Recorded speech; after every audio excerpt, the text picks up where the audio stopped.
Ramai yang terkejut dengan pendedahan terbaru daripada pelakon terkenal Linda Jasmine mengenai kisah perceraiannya bersama Q Haidar.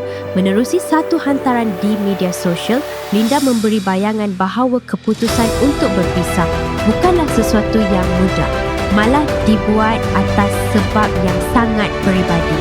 Segalanya bermula apabila seorang individu meninggalkan komen menasihatkan agar mereka kembali rujuk semula demi kebaikan bersama.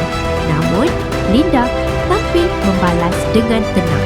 Menurutnya, keputusan tersebut dibuat dengan niat untuk melindungi dan ia adalah pilihan terbaik berdasarkan situasi yang hanya mereka sendiri fahami. Kenyataan itu sekaligus mencetuskan pelbagai reaksi dalam kalangan netizen. Ada yang bersimpati, ada juga yang terus berharap agar hubungan mereka dapat dipulihkan suatu hari nanti. Tidak hanya itu, anak kepada pasangan ini turut tampil memberikan respon. Beliau menjelaskan bahawa tidak semua perkara yang berlaku dalam sesebuah rumah tangga dapat difahami oleh orang luar.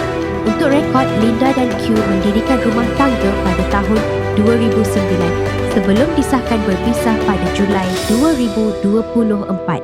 Hasil perkahwinan, mereka dikurniakan 2 orang cahaya mata perempuan. Apapun yang berlaku, ramai mendoakan agar kedua-duanya terus kuat dan bahagia dengan pilihan masing-masing.